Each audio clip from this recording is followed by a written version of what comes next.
যেই মেয়েটি মেয়ে হয়ে ওঠেনি, যেই মেয়েটি নারী হয়ে ওঠেনি, তার গায়ে হাত দেয় কি করে? এই দেশ কি কাপুরুষের দেশ হয়ে গেল যে একটা 8 বছরের মেয়েকে গায়ে হাত দিতে হয়?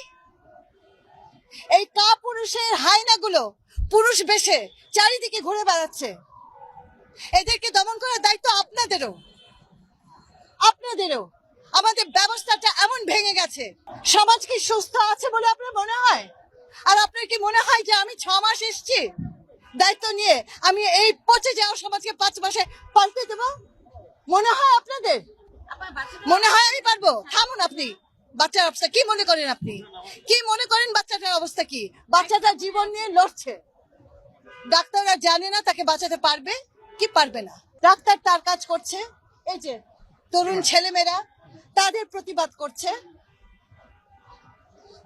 আমি আমার জায়গা থেকে আমি আমার সর্বোচ্চ চেষ্টা করব যেন হোম এবং আইন এই দুটো জায়গা থেকে এই বাচ্চাটা সম্পূর্ণ এবং দ্রুতভাবে বিচার পায়। প্রথম কথা, আপনারা সবাই দোয়া করেন বাচ্চাটা যেন বাঁচে। ডাক্তাররা চেষ্টা করছে।